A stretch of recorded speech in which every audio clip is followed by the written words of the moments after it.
Good morning. Good.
Hrithik प्रकाश।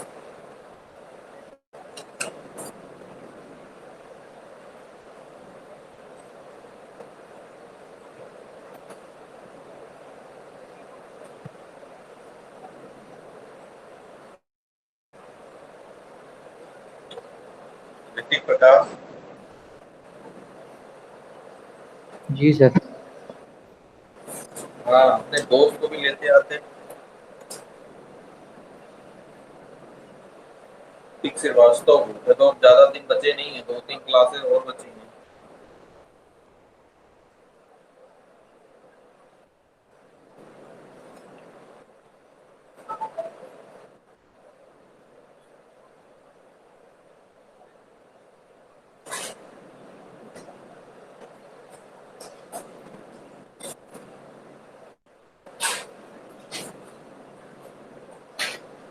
ज्यादा classes बची नहीं है। Good morning sir. अब 2-3 क्लासेस सब जगह बची हुई हैं। अच्छा। ऋतिक प्रकाश, अपने फ्रेंड से भी कह दो पढ़ कर ले क्लास, तो बढ़िया अटेंडेंस इंप्रूव हो जाएगी। जी सर। जी सर।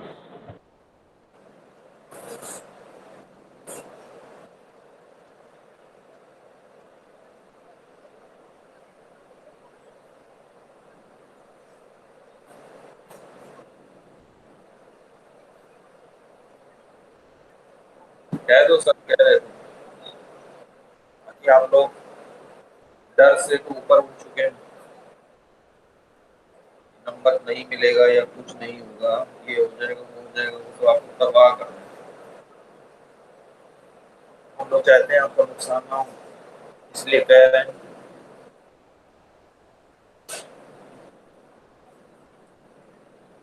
ये हैं कुशाग्र हैं, इनके पास मार्क होते हैं ना, वो भी नहीं बनना है, ये फेल हो जाएंगे।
कल के टॉपिक को हम लोग पहले डिस्कस करेंगे।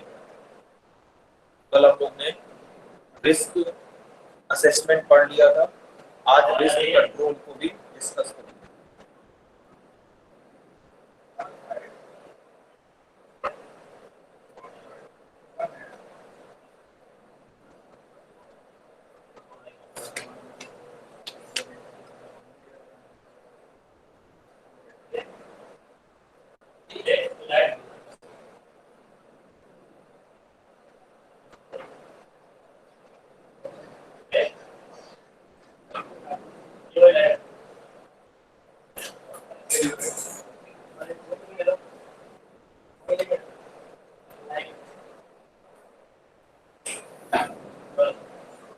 नहीं, ठीक है, वो दिक्कत होती है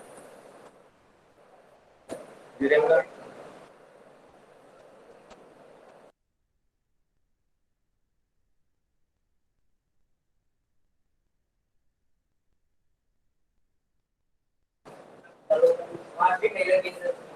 क्या नाम तुम्हारा बेटे?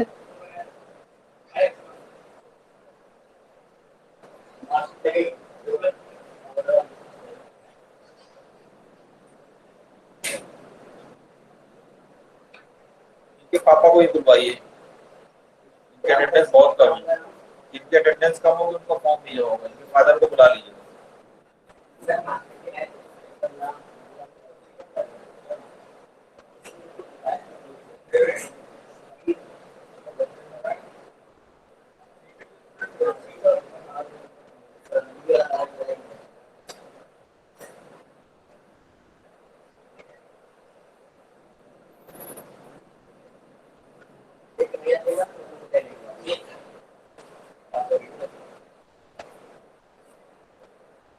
ये स्क्रीन शेयर हो रही है।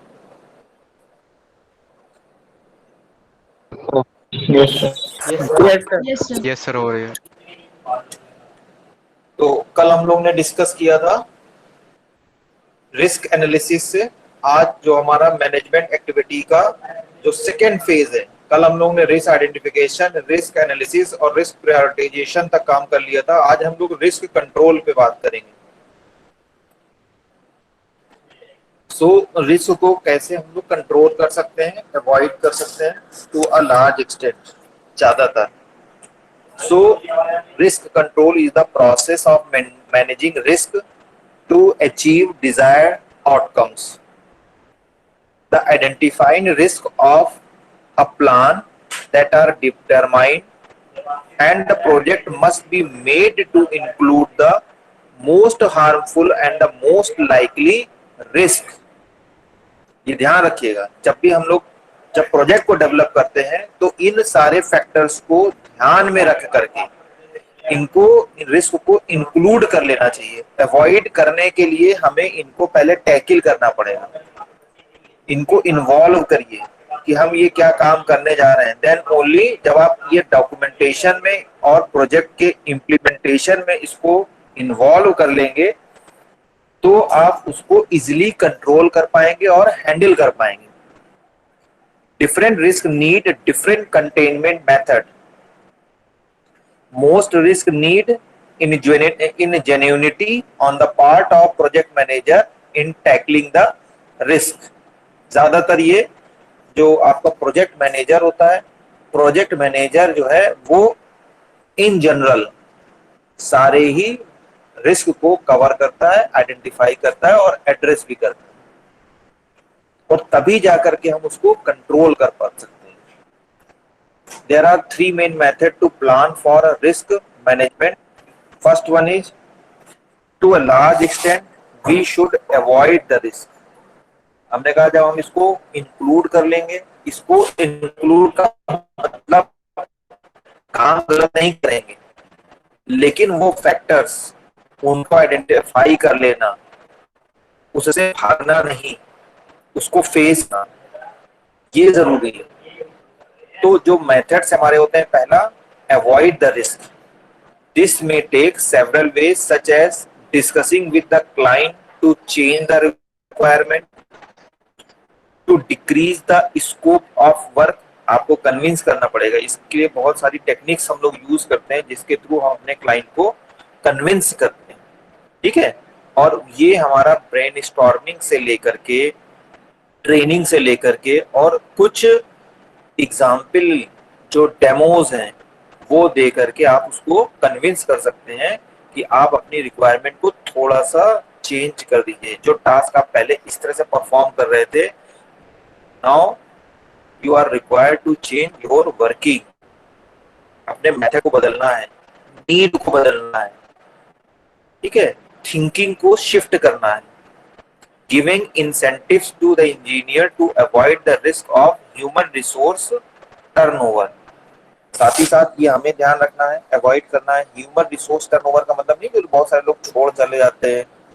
बहुत अच्छे जो स्किल्ड पर्सन है, अगर उनको सेटिस्फैक्ट्री काम नहीं मिलता है या उनको उनका दाम नहीं मिलता है, मतलब पैसे भी जरूरी हैं और साथ ही साथ टास्क, पैसे के साथ साथ मोटिवेशन फैक्टर। अगर एक यू कैन से दैट, एक जैसे नहीं कहते हैं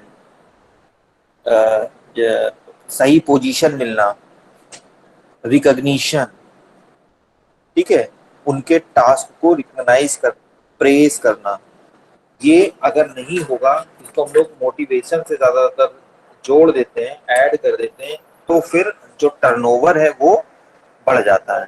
उनको लग रहा है कि सेम सैलरी पे अगर मैं दूसरी जगह जाऊंगा और वहां पे मोटिवेशनल फैक्टर ज्यादा है और स्टेबिलिटी जो है वो ज्यादा है, तो वो तुरंत उसको स्विच कर जाते हैं, छोड़ देते हैं। तो कोशिश करनी चाहिए, इंसेंटिव देना चाहिए उनको, मिड टर्म इंसेंटिव दे करके उनको कुछ ऐसा जो है जैसे कहते हैं मोटिवेशनल इंसेंटिव दें जिससे कि वो स्टे करें आपके साथ। मैं अपना एक्सपीरियंस शेयर कर रहा हूँ। जब मैं एक्सेंचर में था और मैं एक्सेंचर में होते हुए माइक्रोसॉफ्ट के लिए काम करता था, ठीक है, एज ए वेंडर मैंने काम किया वहां पे। तो वहां पे जब माइक्रोसॉफ्ट में जाते थे हम लोग, तो वहां पे खाने पीने की चीजें बिल्कुल भरी रहती हैं। भरी रहने का मतलब चिप्स के पैकेट, बिस्किट्स, है ना, स्नैक्स जिसको आप कहते हैं, कोल्ड ड्रिंक्स, बेवरेजेस में आपके कॉफी, ठीक है, और ये सब पड़े रहते थे। और साथ ही साथ मिनिमम अमाउंट पे हम लोग को कूपन मिलते थे, और कूपन में दोपहर का लंच ये सब प्रोवाइड होता था वहां से कूपन के थ्रू, कि भाई आपको, जैसे हम लोग का वर्किंग जो है वो 5 डेज वर्किंग होता था। तो 5 डेज वर्किंग का मतलब हो गया कि लगभग अगर 4 हफ्ते पड़ रहे हैं तो लगभग 20 दिन, अगर किसी दिन पांचवा हफ्ता भी उधर बीच सैटरडे और संडे अगर नहीं हुआ तो बहुत ज्यादा 22 दिन, इससे ज्यादा वर्किंग नहीं हो पाती थी, ठीक है। तो हम लोग जो है उसमें हम लोग को इतने कूपन गिन के मिल जाते थे, जितने नंबर ऑफ वर्किंग डेज होंगे सैटरडे संडे छोड़ को उसमें के हमको कूपन मिल जाएंगे। और सैटरडे संडे में जो काम करने आता था, कोई रिस्ट्रिक्शंस नहीं है, उसको एक्स्ट्रा कूपन्स, बेनिफिट्स, अगर किसी ने टास्क कंप्लीट कर लिया है टाइमली, उसको प्रेज करना, उसके काम के बिहाफ पे एक पार्टी ऑर्गेनाइज कर लेना छोटी सी टीम लीडर के थ्रू, ठीक है। तो ये सब कुछ ऐसे फैक्टर्स होते हैं जिनसे जो है ह्यूमन या जो आपका पर्सनल है जो काम कर रहा है आपके लिए, वो मोटिवेट होता है। और हमको तो ऐसा लगता था, मतलब जैसे हम लोग तो बैचलर थे और वहां पे रूम लेकर के ही रहते थे, जो कंपनी की गाड़ी आती थी, पिक एंड ड्रॉप फैसिलिटी थी, तो लगता था कि यहाँ रूम में रहने से अच्छा है कि चलते हैं वहीं पे ऑफिस, चलते हैं काम करेंगे। और वहां पे आपके बढ़िया से रेस्ट रूम बने हुए हैं, आप आराम से सोफा वगैरह पड़े हैं, टीवी लगा हुआ है, ठीक है, जिम जो करना चाहते हैं जिम कर सकते हैं, सिनेमा हॉल है। तो जब इतनी फैसिलिटी मिलेगी तो पर्सन को क्या लगता है कि ये मुझसे कहीं छिन जाए, जब मुझे उसकी आदत होने लगेगी, मुझे इतने मोटिवेशनल फैक्टर मिलेंगे तो मैं काम भी करूंगा ही करूंगा। ये सब इसलिए होते हैं क्योंकि आप काम करें, स्टे करें। अगर मुझे थोड़ा सा पैसा ज्यादा भी मिलेगा किसी और कंपनी में, लेकिन ये फीचर्स नहीं है, क्योंकि ये तो हम जब भी कंपनी को स्विच करेंगे तो हमें ये पहले ही पता चल जाएगा या हम इसको इन्वेस्टिगेट कर लेंगे, तो फिर हम उसको छोड़ के या अपनी प्रीवियस कंपनी को जिसमें हम है नहीं जाएंगे, कि नहीं हमको इनके साथ ही रहना है और ये फैसिलिटीज हमारे पास ज्यादा अच्छी हैं और फीडबैक्स भी आपके पास रहते हैं। तो इस तरह से आप काफी हद तक जो है जो मूवमेंट है वो उसको आप रोक सकते हैं, चेक कर सकते हैं। Second, transfer the risk. This method involve getting the risky element developed by a third party, buying insurance cover वगैरह, ये सब आप करके रिस्क, जैसे आप इंश्योर्ड कर सकते हैं। प्रोजेक्ट में कोई प्रॉब्लम होगी, जैसे हम लोग नहीं कहते हैं कि आप ऐसा करिए कि हमको 2 साल का वारंटी टाइप का या insurance, insurance in nothing but warranty cover, कि कोई भी प्रॉब्लम होगी तो हम इतना पैसा आप चार्ज कर रहे हैं और इसके बाद कोई चार्ज नहीं होगा, एक कॉल पे हम आपके पास अवेलेबल होंगे। अगर आपके साइड ही मतलब क्लाइंट साइड भी पर्सन जो है स्विच ओवर करता है, पर्सनल जो है वो आपके छूट जाते हैं, मोटिवेशन फैक्टर की वजह से छूट के चले जाते हैं, नए नए पर्सन आते हैं, तो उनको हम ट्रेनिंग भी प्रोवाइड करेंगे सॉफ्टवेयर के लिए। तो इस तरह से आप चाहे तो इसको ट्रांसफर कर सकते हैं। रिस्क रिडक्शन, कम करना रिस्क को, means planning method to include the loss due to risk. जब हम लोग प्लान करते हैं तो हमको अपने बजट, या हमने एक बताया ह्यूमन की जहां बात होती है, बेंचमार्क इतना स्ट्रेंथ अपना मजबूत रखना चाहिए कि अगर कोई प्रॉब्लम आ रही है तो हमारी प्लानिंग इस तरह से हो कि वो लॉस को हम बियर कर पाए, या लॉस को जब हमने कह दिया कि ये हमें लॉस होगा, उसको इंक्लूड कर लिया और उसको साथ ही साथ कट करने की कोशिश की। ठीक है, बहुत ज्यादा क्या होगा, हमारे पास बेंच में पर्सन पड़े, थोड़ा बहुत उनको हमको एनवायरनमेंट प्रोवाइड करना पड़ेगा और they will use to as usual work which will be done effectively and also left by the existing personnel जिसने छोड़ दिया है, तो वो उसको कवर अप कर लेगा। नेक्स्ट है रिस्क प्लानिंग की बात करते हैं। ये फॉर्मूला हम लोग अभी इसको डिस्कस नहीं करेंगे, ये कॉस्ट रिडक्शन की बात है। Risk planning, the risk planning method considers, नहीं माइक ऑफ करो। Risk planning, Abhinav mic off करो अपना, अभिनव श्रीवास्तव।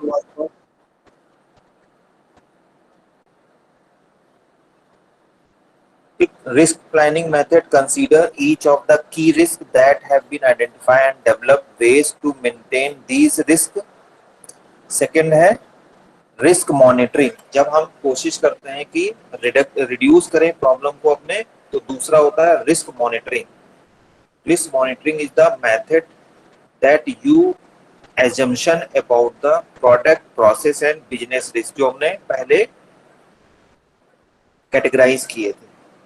तो इसको आप जो है प्रॉपरली मॉनिटर करेंगे, प्रोडक्ट प्रोसेस और बिजनेस रिस्क जो आइडेंटिफाइड है इनके थ्रू। उसके बाद आप जाएंगे तो नेक्स्ट हम लोग जो रिस्क या कॉस्ट रिडक्शन की बात हम लोग करते हैं, या रिस्क को किस तरह से हम टैकल कर सकते हैं, हैंडलिंग कर सकते हैं, हैंडल कर सकते हैं कम से कम लॉस में। इसको कहते हैं risk leverage. To choose between the various methods of handling risk, the project plan must consider the amount of controlling the risk and corresponding reduction of risk. This is risk leverage. So, risk leverage is the variation in risk exposure divided by the amount of reducing risk. And the formula is risk leverage is equal to risk exposure before reduction, ठीक है, and minus risk exposure after reduction, जिसको हम लोग बाद में हम लोग finally कहते हैं क्या, risk leverage, and divided by cost of reduction. इससे हम इसको डिवाइड कर देंगे तो हमारा रिस्क लिवरेज हो जाएगा। रिस्क लिवरेज का मतलब हो गया कि हम इसको कितना लिबर्टी दे रहे हैं, कितना बियर करने की हमारी कैपेसिटी है और कहां तक हम इसको रिड्यूस करने में सक्सेसफुल हो सकते हैं। ये जो डायरेक्टली इम्पैक्ट होता है, या डायरेक्टली आप कह सकते हैं कि जो इसकी वैल्यू होती है, डिपेंड होती है या कॉन्फ़िगर होती है with the help of reliability, जो कि हमारा नेक्स्ट टॉपिक होने वाला है, सॉफ्टवेयर रिलायबिलिटी, कि कस्टमर कितना रिलायबल है हमारे साथ, क्योंकि ये सारी प्रॉब्लम उसके साथ साथ नहीं है। कस्टमर जो है हमारे साथ कंटिन्यूअस स्टे कर रहा है, पूरे डेवलपमेंट ड्यूरेशन में वो हमारे साथ बना है, तो अप एंड डाउन्स वो हम और कस्टमर मिल करके ही बियर कर रहे हैं। तो रिस्क लिवरेज, और अभी हम एक टर्म जो दूसरा डिस्कस करेंगे डिटेल में, रिलायबिलिटी, ये काफी हद तक क्लोज टर्म है। रिलायबिलिटी का मतलब कितना हम उस सॉफ्टवेयर पे फेथ कर सकते हैं एज ए कस्टमर या एज ए डेवलपर। मैं कितना ये अपने ऊपर फेथ कर सकता हूँ, ये कॉन्फिडेंस मेरे पास है कि डेफिनेटली जो हमने सोल्यूशन प्रोवाइड किया है वो ऑप्टिमम सोल्यूशन। ये खुद का भी कॉन्फिडेंस होना चाहिए कि जो हमने सोल्यूशन प्रोवाइड किया है वो ऑप्टिमम सॉल्यूशन है। So this is all about the risk. ये मैंने नोट्स कल आपको दे दिया है। Now continuation of the same topic जो मैंने आपको बताया, लिवरेज के बाद दूसरे टॉपिक पे आपको लेके जा रहे हैं, directly related to the risk and the leverage. Risk leverage that is your reliability, जिसको हम लोग कहते हैं सॉफ्टवेयर रिलायबिलिटी। इसकी हेडिंग बना लीजिए सभी लोग,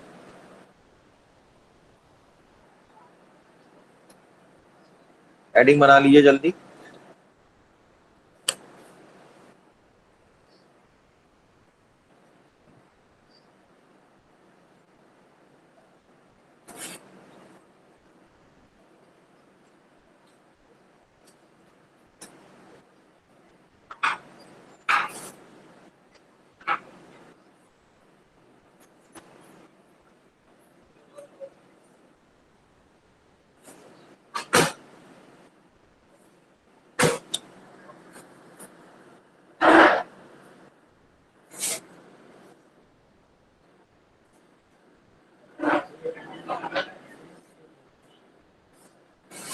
ये हेडिंग पड़ गई सबकी? बोला तो करो भाई। Yes sir, yes sir. एक मिनट।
तो हेडिंग पड़ गई भाई सबकी? आदित्य राज चंद्रा,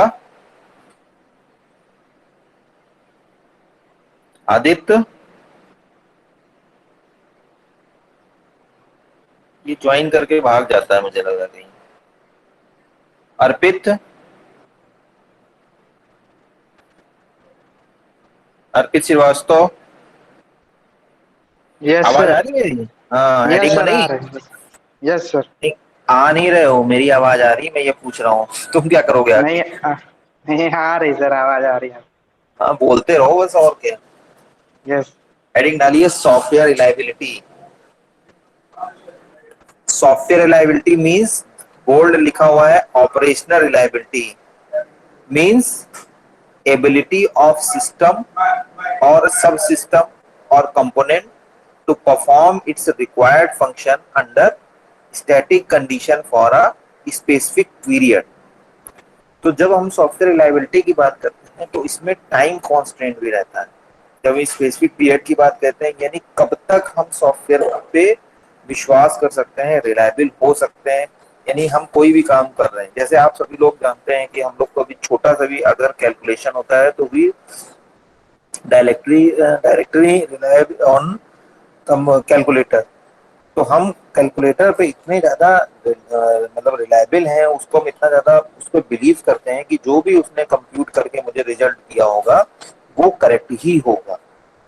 कभी हम लोग क्रॉस चेक भी नहीं करते हैं, हो सकता है हमसे गलत बटन ही क्यों ना दब जाए, लेकिन जो भी रिजल्ट आएगा उसको हम फाइनल रिजल्ट मान लेते हैं। तो रिलायबिलिटी का मतलब हो गया कि how much we convinced as customer upon the system or the solution provided by the developer। So software reliability is also defined as the probability that software system fulfill its assigned task in a given environment for a predefined number of input cases, assuming that hardware and the input are free of error। ये ध्यान रखिएगा, input must be free of error. अगर आप गलत input देंगे तो आप ये मत सोचिए कि सॉफ्टवेयर आपका सही रिजल्ट या सही आउटपुट हमको देगा। ये बहुत जरूरी है, बहुत समझना जरूरी है। There are numbers of software metrics, जो हम लोग ने क्वालिटी मैट्रिक्स पढ़ी थी, प्रोजेक्ट, प्रोडक्ट एंड प्रोसेस। इसके अलावा there are number of metric which we known as the software reliability matrix will be discussed in the later part of this notes and the lecture। So software reliability is an essential connect of software quality, जिसकी metric हमने अभी आपसे discuss की है, project, process and product, composed with the functionality, usability, performance। अरे Adarsh Tiwari, performance, serviceability, capability, installability, maintainability and documentation, यानी जितनी भी एबिलिटी हैं वो सारी सॉफ्टवेयर रिलायबिलिटी से डायरेक्टली और इनडायरेक्टली कनेक्टेड है, बेस्ड। आदर्श, क्या हुआ, इतनी लेट से क्यों ज्वाइन किया? अरे सर अभी घर पर आए हैं सर। कहाँ चले गए थे घर से? थोड़ा काम हो गया था, उधर ही गए थे। अरे अब ना काम करो इस समय है, आज वेडनेसडे हो गया। जी सर, जी सर। सीरियस लो बेटा चीजों को। कल मैंने एक जोक भी आप लोग को करके बताया था, जो बच्चे यहाँ पे आए थे। ये ना सोचो कि कोरोना है तो इस समय सब कुछ हमारा माफ है, ऐसा ना सोचो, है ना? जी सर। हाँ, सीधे बता दिया करो कि हमारा काम चल रहा है इस समय, एकदम वरदान की बेला है, लास्ट टाइम है, पीक है एकदम। तो यहाँ पे कोई कंप्रोमाइज नहीं होना चाहिए। जरा सी भी कसक रह गई तो फिर हमेशा आपको अफसोस रहेगा, कोई भी एक्स वाई जेड क्यों ना हो। इसलिए क्लास में पंक्चुअल रहो बेटा। Software reliability is hard to achieve, बहुत अच्छे समझिए इस टर्म को, इज हार्ड टू अचीव। ये जो है, ये खुद से आपको सेटिस्फेक्शन लेवल क्रिएट करना पड़ता है। ये जरूरी नहीं है कि मैंने कह दिया और आप सेटिस्फाई हो गए।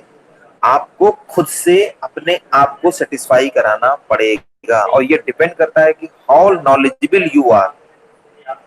देखिए, ये आपको सामने से पता चल जाता है। ट्रस्ट जो होता है ना, वो बात से भी पता चलता है और उसके काम से भी पता चलता है, साथ ही कौन कह रहा है।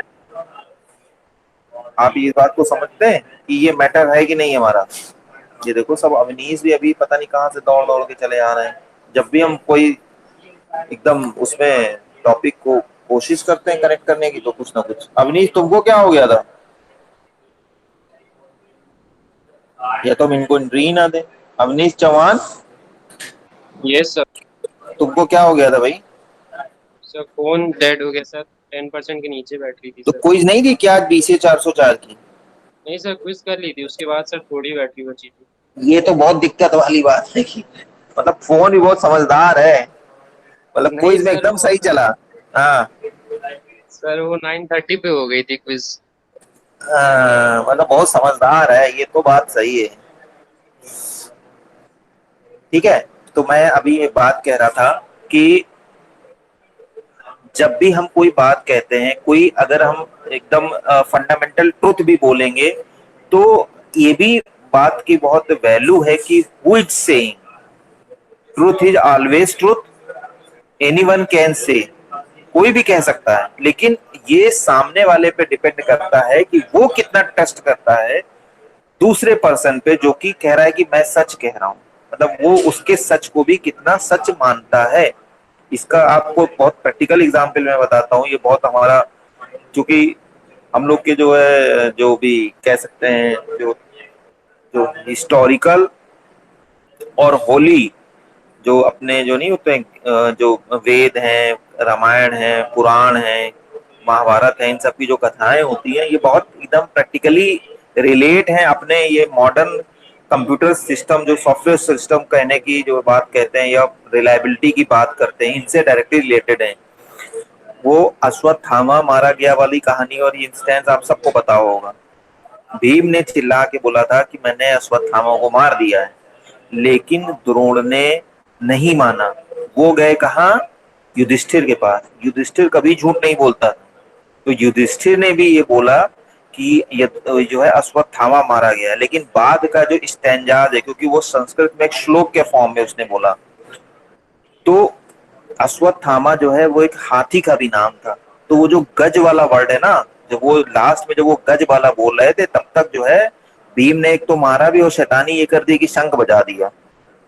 तो उस शंख में जो है वो पीछे की लाइन वो सुन ही नहीं पाए, और जब एक बार कह दिया कि हाँ अश्वत्थामा मतलब शुरुआत में अश्वत्थामा मारा गया ये बोला, लेकिन एक्सप्लेनेशन पीछे था उसका, तो वो बस पहली बात उन्होंने सुनी, बाकी बात सुनी ही नहीं। और उसके बाद जो है आपने देखा सब कुछ अपना अस्त्र शस्त्र रख के वहां पे जो है तपस्या करने लगे, और उधर वो दुष्ट ने आकर के उनकी गर्दन उड़ा दी। तो ये भी ध्यान होना चाहिए, ये इससे हम लोग को सिर्फ यहाँ पे हमारा जो रिलेशन है कि हु इज सेइंग ट्रुथ, ये सॉफ्टवेयर सोल्यूशन हमें किसने दिया और कौन कह रहा है, समझ रहे हैं? ये बहुत इंपॉर्टेंट बात है। उसके बाद की वैल्यू क्या है, वो कितना हमारे लिए, या हम जो हमको जो सॉफ्टवेयर सोल्यूशन प्रोवाइड कर रहा है, ऐसा तो नहीं कि सिर्फ वो अपने प्रॉफिट के लिए कह रहा है, वो हमारे हित में, हमारे फेवर में इस सॉफ्टवेयर सोल्यूशन को कैसे डेवलप कर रहा है, और साथ ही साथ ट्रेनिंग या कोई भी प्रॉब्लम को सॉल्व करने की कोशिश भी कर रहा है। So software reliability is hard to achieve because the complexity of software turn to high nowadays। ठीक है, और एक एग्जाम्पल भी ये आप अपना देखिएगा। नेक्स्ट आता है सॉफ्टवेयर फेल्योर मैकेनिज्म। तो सबसे पहले फेल्योर जो हमने आपको बताए थे, एरर, फॉल्ट एंड फेल्योर। तो फेल्योर जो है आपके टाइप कितने होते हैं, सॉफ्टवेयर फेल कितने तरीके से होता है, बहुत अच्छे से ये हेडिंग बना करके इसके पांचों पॉइंट नोट कर लीजिए। हो सकता है ऑब्जेक्टिव क्वेश्चन में कोई एक आपके पास आए, खासकर जहां पे more than one correct options होते हैं, ये ध्यान रखिएगा, क्योंकि मोर देन वन करेक्ट आपको कहीं मिलेंगे नहीं। जो भी आपके सोर्सेज होंगे उस पर बहुत ज्यादा रिलायबिलिटी आप ना शो करिए, वहां दिक्कत हो सकती है। फर्स्ट जो वाले पार्ट है वो तो आप अपना पूछ पाछ के जो करते हैं वो करते रहिए, लेकिन ये जो है वो जो पढ़ेगा, जिसने थ्योरी के अपने नोट्स बने होंगे, जो मेरी बात सुनेगा, लेक्चर सुनेगा, वही कर पाएगा। इसलिए इनको जरूर नोट डाउन कर लीजिए। कल्याणी,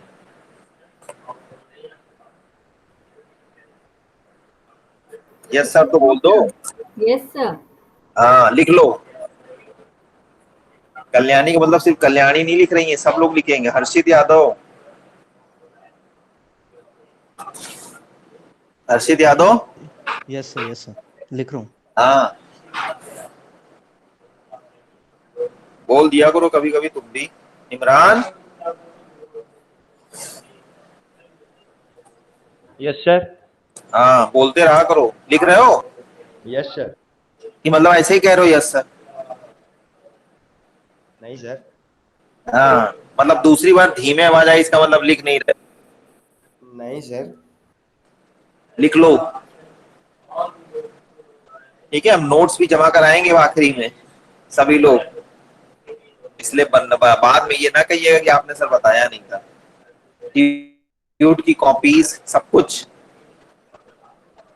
ये ना कहिएगा कि हमें पता ही नहीं था। यूनिवर्सिटी सब रिकॉर्ड मांगेगी।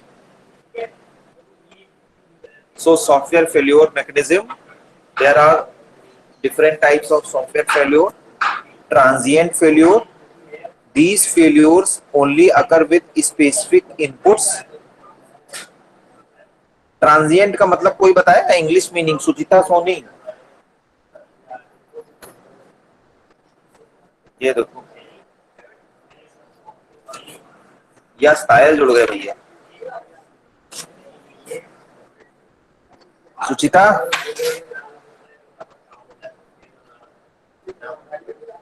सुचिता सोनी, सुचिता सोनी दोबारा ज्वाइन करो बेटा, तुम्हारी आवाज ही नहीं आ रही है।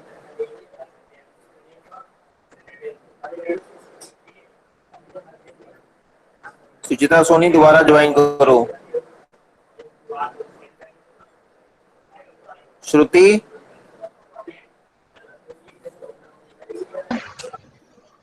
श्रुति, यस सर। ट्रांजिएंट का मतलब बताइए मुझे। सर ट्रांजिएंट मतलब लास्टिंग, शॉर्ट पीरियड टाइम के लिए वो रहना। बिल्कुल सही, बिल्कुल सही, जिसको कहते हैं क्षणिक, थोड़े समय के लिए। ठीक है, these failures only occur with specific inputs. हमने कुछ गलत इनपुट दे दिए या कुछ गलत एग्जम्पशंस ले लिए, इसकी वजह से वो हमारा सॉफ्टवेयर काम नहीं कर रहा है। वैसे एक good and professional software engineer की तरह अगर आप वर्क करेंगे तो आप अपने यहाँ एक ये सारे प्रोविजन या मैसेज के थ्रू इनपुट्स को भी एक्सेप्ट नहीं करेंगे, तो फेल होने की तो बात ही छोड़ दीजिए। ये काफी हद तक इस पे भी डिपेंड करता है। Permanent failure, this failure appear on all inputs, recoverable, system can recover without operator help. Unrecoverable, जैसे कभी कभी हम लोग के साथ कुछ प्रॉब्लम आती है, हम लोग एक रिस्टार्ट बटन या अपने सॉफ्टवेयर को भी अगर पूरा बंद करके और दोबारा से उसको लॉग इन करते हैं तब भी हमारा काम करने लगता है। अनरिकवरेबल, ये सब करने के बाद भी हमारा सॉफ्टवेयर या सिस्टम काम नहीं कर पाता है। और साथ ही साथ हम क्या करते हैं, हमें ऑपरेटर की हेल्प लेनी ही होती है। Non corruption failure, failure does not corrupt system state और data. correcting failure, it damage the system state और डेटा। ठीक है, नॉन करप्शन मतलब फेल तो होता है लेकिन कोई उसका डेटा या उसकी पोजीशन चेंज नहीं होती है, लेकिन ये क्या होता है, corruptive failure damage the system state और डेटा, ये दोनों कर देता है। रिलायबिलिटी दो टाइप की होती है, एक हार्डवेयर होती है और एक सॉफ्टवेयर होती है। तो ये हमारा छोटा जो है हो नहीं पा रहा है, हो नहीं पा रहा है।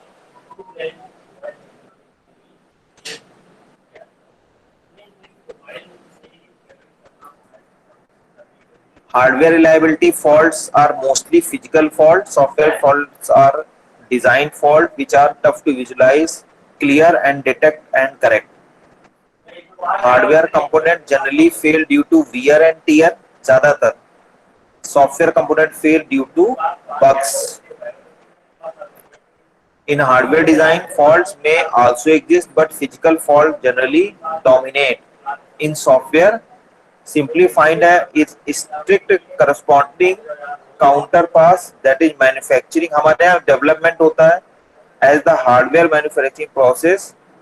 If the system state and its action of uploading software modules into place does not match, so the quality of software will not change once it again uploaded into the storage and start running. तो कुल मिलाकर के ये हुआ कि जो software जो है हमारा वो बेस्ड होता है डेवलपमेंट के। तो अगर कोई भी इसका कंपोनेंट फेल होगा तो हमारा सॉफ्टवेयर भी फेल होगा, लेकिन ये पूरा नहीं फेल होता है। ये उसके, जब हम कंपोनेंट की बात करते हैं तो किसी एक कंपोनेंट जो है वो इसके लिए रिस्पॉन्सिबल होते हैं। Hardware exhibits the failure feature showing the bath tub curve. आपको याद होगा मैंने कैरेक्टरिस्टिक्स में एक बाथ टब कर्व आपको बनवाया था, जिसमें उसका यूजफुल लाइफ था, बर्न इन फेज था and end of life phase था। बाथ टब कर्व का यहाँ डायग्राम भी बना लीजिएगा। Software reliability does not show the same feature similarly, जैसा आपका बाथ टब कर्व है, बट जो है इसका जो कर्व होता है वो अगर डाउनवर्ड्स, एक सिंपल सा अगर आप कर्व देखें, मैं आपको थोड़ा सा कर्व बनाने की कोशिश करता हूं।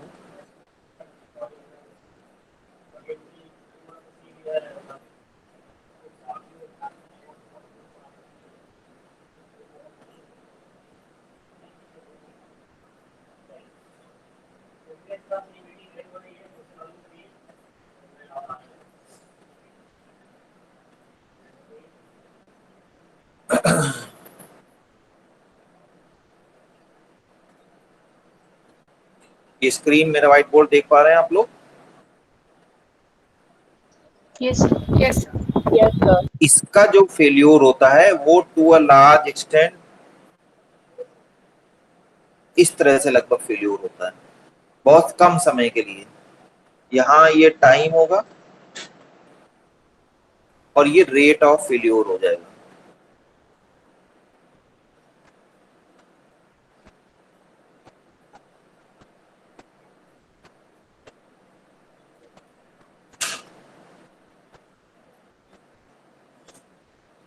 तो इस तरह से होता है। और बाथ टब कर्व आपने जब देखा होगा, ठीक है, उसमें आपने देखा होगा कुछ इस तरह से जो जाता है, यानी इस टाइप का कुछ कर्व बनता है, जैसे पानी भरने वाला जो टब होता है उस तरह से फेल्योर लगभग होता है।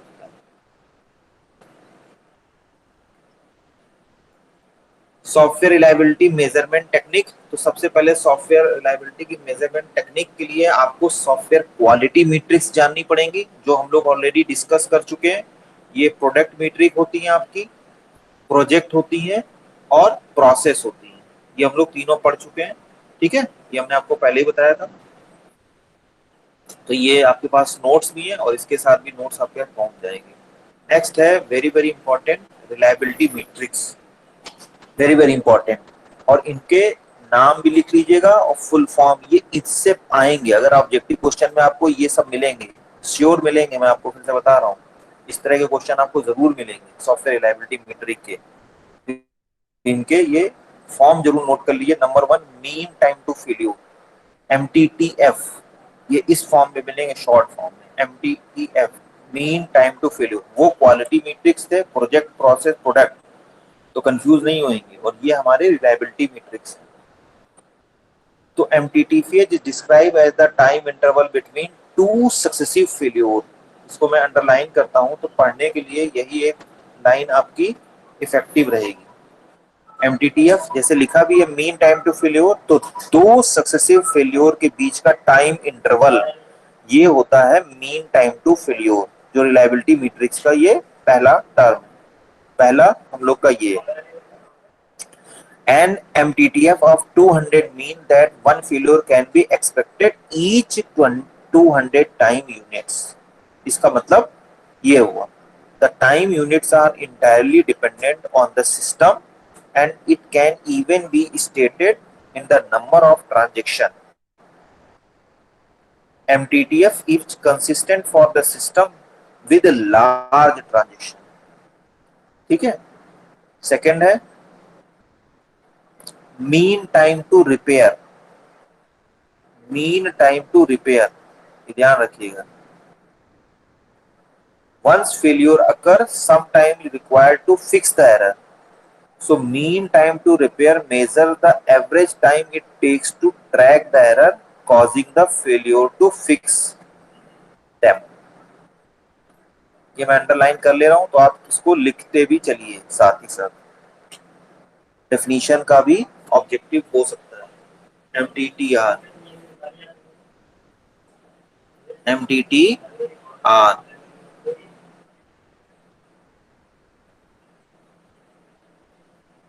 रवि नोट्स बन रहे हैं? शाश्वत यस सर, यस सर, बन रहे हैं? Yes sir. हाँ, शाश्वत आवाज नहीं आई तुम्हारी।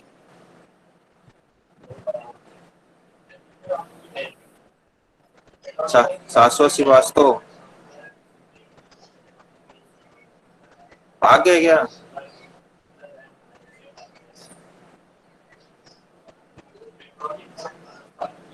माइक सही करो तुम लोग का, तो एक तो माइंड बहुत जल्दी गड़बड़ हो जाता है। तीसरा है mean time between failure, MTBR, mean time between failure. ठीक है। सो जो MTTF है, मीन टाइम टू फेल्योर और मीन टाइम टू रिपेयर, ये जो है इनको आप कंबाइन कर देंगे तो ये हो जाता है mean time between failure. Mean time between failure, ये गलत हो गया है, ये है यहाँ पे, ये गलत लिखा हुआ था। मीन टाइम BR नहीं होता है, BF होता है, मीन टाइम बिटवीन फेल्योर, जो कि MTTF और MTTR, mean time to failure और मीन टाइम टू रिपेयर का सम होता है। ये बात समझ में आ रही? इसको करेक्ट कर लिया सबने? Kalyani, Kalyani Yes, sir. Yes, sir. Correct कर लो इसको। Ratnesh, Yes, sir. हाँ, मीन टाइम बिटवीन फेल्योर जो ये होता है, ये सम होता है मीन टाइम टू फेल्योर और मीन टाइम टू रिपेयर का। For example, an MTBF of 300 denoted that once the failure appears, the next failure is expected to appear only after 300 hours. ठीक है, तो इसका मतलब क्या हुआ? Time measurement are real time and not the execution time as in MTTF। इसमें real time होगा, execution time जो है वो MTTF की तरह नहीं होता है। तो मीन टाइम बिटवीन फेल्योर का मतलब जो फेल्योर के बीच का टाइम, नहीं कि दो कंजिक्यूटिव, वो मीन टाइम टू जो आपका फेल्योर था वो दो कंजिक्यूटिव फेल्योर के बीच का टाइम इंटरवल था। ये एग्जीक्यूशन जो रियल टाइम जो फेल्योर का होता है, ये एग्जीक्यूशन टाइम नहीं होता है, रियल टाइम जो फेल्योर का वो कैलकुलेट करता है। नेक्स्ट है rate of occurrence of failure, ROCOF, rate of occurrence of failure, मतलब कितने नंबर ऑफ टाइम्स वो फेल होता ही होता है, लगातार फेल हो ही रहा है। जैसे हम कहते नहीं कि किसी को, जैसे हमने कहा अनिल गुप्ता हर बार लेट से ही ज्वाइन करते हैं, तो मतलब ये अधिकतर लेट से ही ज्वाइन करते रहते हैं, ज्यादातर ये लेट से ही ज्वाइन करते हैं। टाइमली ये नहीं होगा कि हमने क्लास ज्वाइन करी है तो ये एकदम हमको जुड़े मिले। तो ये होता है rate of occurrence of failure, यानी कितने बार ये लगभग इस प्रोसेस से गुजरते हैं, पास होते हैं और हर बार अनसक्सेसफुल रहते हैं। अब वो कुछ भी हो सकता है, कभी हैवी बरसात उनका हो जाने लगती बहुत, कभी नेटवर्क की प्रॉब्लम हो जाती है, कभी बैटरी डाउन हो जाएगी, कभी कोई काम के लिए चले जाएंगे, लेकिन कुल मिलाकर के टाइम में 10 बजे अगर हमने अपना लॉगिन शुरू कर दिया है, क्लास स्टार्ट कर दी है, तो नहीं आएंगे। और उसमें कुछ ऐसे बच्चे हैं जैसे अपने राज राठौर हैं, अंजलि गुप्ता हैं, कशिश हैं, ये लोग आ ही जाते हैं। ये लोग भी फेल होते हैं, ये भी देर से ज्वाइन करते हैं, लेकिन ज्यादातर ये हमेशा मिलेंगे ही मिलेंगे, इंतजार ही करे रहते हैं कि जैसे ही सर ने जो है 10 बजे, मैं तो घड़ी देख के 10 बजे ही क्लिक करता हूँ, बल्कि 9:55 पे सब कुछ तैयार रहता है, मेरे ऑन क्लिक से ही सारी जो है क्लास तुरंत शुरू हो जाती है। तो ये लोग एकदम, हम जब तक अपनी सेटिंग वेटिंग बनाते हैं, रिकॉर्डिंग वगैरह शुरू करते हैं, ये लोग पहले ही इसमें आ जाते हैं। So it is the number of failure appearing in a unit time interval the number of unexpected events over a specific time operation. So ROCOF, यानी rate of occurrence of failure, is the frequency of occurrence with which unexpected role is likely to appear. For example, a ROCF of 0.02 mean that 2 failures are likely to occur in each 100 operational time unit steps. It is also called the failure intensity metric. इसको याद कर लीजिएगा, इस term को याद कर लीजिएगा, ये भी आपके ऑब्जेक्टिव टाइप के क्वेश्चन के लिए इंपॉर्टेंट है. इसको हम लोग क्या कहते हैं? Failure intensity metric. एक और हमारी लास्ट है बस, जो मीट्रिक है हमारी, probability of failure on demand. So POFOD full form सबके लिख लेना. कशिश गुप्ता समझ रही हो?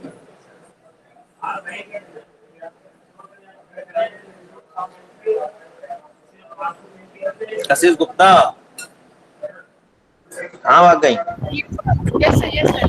एक तो तुम लोग माइक खोलने में बड़ा समय लगाते हो. Sorry sir. कहीं जा रही हो क्या? बहुत पड़ पड़ की आवाज आ रही है. नहीं सर, बाहर कुछ कंस्ट्रक्शन चल रहा है, इस चक्कर में. तो तुम बाहर क्या कर रही हो? अरे सर बाहर नहीं सर, विंडो से आवाज आती रहती है. जस्ट पास खिड़की में होता है ना. खिड़की बंद कर लो, खिड़की बंद कर लो भाई. सर तब भी आएगी सर, बंद ही है. अच्छा यस सर. देखो, जब ये सब पढ़ाई वढ़ाई करते हो ना, तो एकदम सबको एकदम वो रखा करो. आपने देखा होगा, मैं जब अपने घर से पढ़ाता हूँ तो आपने अधिकतर नोटिस किया होगा कि हमारे जो लैपटॉप के सामने एक दरवाजा टाइप का आपको दिखता होगा. डोर दिखता है कि नहीं दिखता है? देखा है कशिश? कभी इस चीज को ऑब्जर्व किया है आपने? तो और एक गैलरी भी है. उस डोर से एकदम स्ट्रिक्ट बिल्कुल मना है कि कोई जो है उस डोर से आ नहीं सकता. उस समय जिसको भी जाना है वो गैलरी से होकर के जाएगा, भले ही थोड़ा सा घूम के जाना पड़े. समझ रहे हैं? और कभी कभी आपने देखा होगा, पिछले बार भी आपने ये फील किया होगा कि जब मैं लास्ट सेमेस्टर में जब मैं पढ़ा रहा था आपको MIS, जब घर से हम लोग क्लास लेते हैं तो एक सब्जी वाला बहुत चिल्लाता था. तो मैंने एक दिन उसको जो है बहुत बुला करके डांटा. हमने कहा देखो, ये समय जो है इतने से इतने बजे तक तुम चुपचाप यहाँ से निकल जाना, बिल्कुल चिल्लाना नहीं, या फिर हम अपना तुमको कहो तो टाइम टेबल दे दें, तो इस समय मत आना. आप यकीन नहीं करेंगे, समझे? उसके बाद से काफी हद तक, भाई ये सब तो इलिटरेट पर्सन होते हैं, टाइम के पंचुअल तो होते नहीं है, लेकिन रिड्यूस हो गया था. समझ रही कशिश गुप्ता? Yes sir. हाँ, रिड्यूस हो गया था. तो थोड़ा सा एफर्ट करिए और दरवाजे बंद कर लीजिए, ठीक है? अगर टाइम बीइंग हो तो लड़ाई नहीं करना, उसके लिए ताकत और इन सबकी जरूरत होती है. Probability of failure on demand मतलब ये क्या हुआ कि जब हमको डिमांड है और तभी सिस्टम फेल हो गया, यानी जब हमको रिक्वायरमेंट थी तभी हमारा सिस्टम फेल हो गया. So POFOD is described as the probability that the system will fail when a service is requested. मतलब ऐसा कई बार होता है कि जब भी हम किसी से कुछ कहेंगे तो अधिकतर हमको रिस्पांस नहीं मिलेगा. जैसे आप में से भी बहुत सारे बच्चे हैं, अगर मैं उनसे पूछता हूँ कभी कभी, तो मैं तो खुद जानता हूँ कि मुझे कहाँ कैसा आंसर चाहिए और किससे कहाँ मिल पाएगा, लेकिन उसके बाद भी मैं सोचता हूँ कि शायद एक दो क्वेश्चन उन्होंने नहीं हमारे आंसर कर पाए, तो अगली बार उनके अंदर कुछ रहा होगा कि नहीं, हर बार जो है हमको शेम फील होती है या मुझे अच्छा नहीं लगता है, अपवर्ड कंडीशन होती है, तो इस बार मैं प्रिपेयर होके आऊंगा. तो मैं इसलिए उनको एक बार और चांस देता हूं, लेकिन फिर भी मुझे सेटिस्फैक्टरी आंसर नहीं मिलता है. यानी जब भी हमने उस सिस्टम को, उस प्रोसेस को ऑप्ट करने की कोशिश की तो हमको जो है वो रिजल्ट नहीं मिला. तो ये होता है probability of failure on demand. Means system will fail when a service is requested.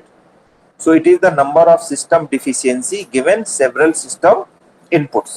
तो ये 5 जो है probability matrix जरूर याद रखिएगा, ये MTTF, MTTR, MTBF, ROCOF, POFOT, और कंफ्यूज मत होइएगा, ये हमारी रिलायबिलिटी मैट्रिक्स है, और जो हमने आपको इसके पहले प्रोजेक्ट प्रोसेस एंड प्रोडक्ट है वो सॉफ्टवेयर क्वालिटी मैट्रिक्स है, समझे, या सॉफ्टवेयर जो मैट्रिक्स है जिससे हम उनको मेजर करते हैं in the terms of quality. हमने ये आपको फर्स्ट यूनिट में बताया था। इसमें किसी को कुछ पूछना हो तो पूछिए, किसी कोई दिक्कत हो, कोई प्रॉब्लम है तो पूछ सकते हैं।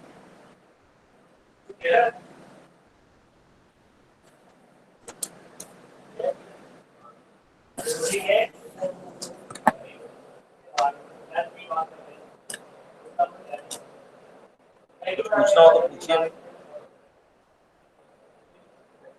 नहीं पूछना है तो मैं शेयरिंग स्टॉप कर दूं।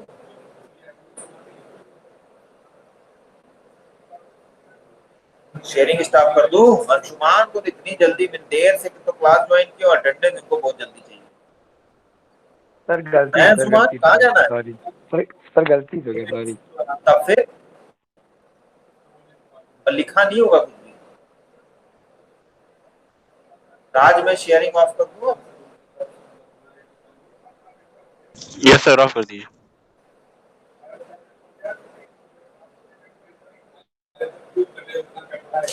चलिए अटेंडेंस आप लिखना शुरू करिए।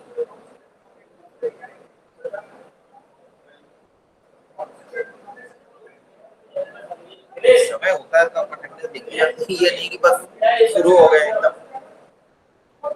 अब जिन्होंने लिख दिया वो अपना लीव भी कर सकते हैं, और किसी की कोई क्वेरी हो तो पूछ सकते हैं।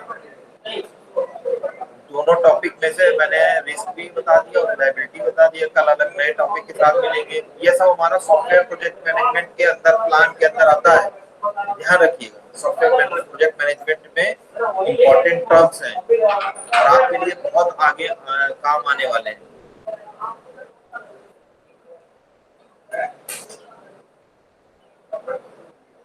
ठीक है,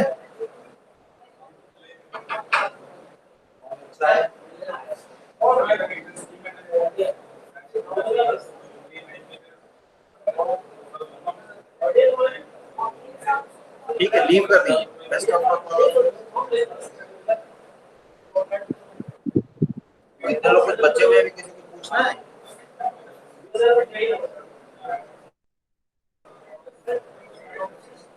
आसिफ, मुस्तफा, यस सर। कोई प्रॉब्लम? सर वो बस थोड़ी समर ट्रेनिंग को लेकर प्रॉब्लम है, आपसे सोचे पर्सनली पूछे, वो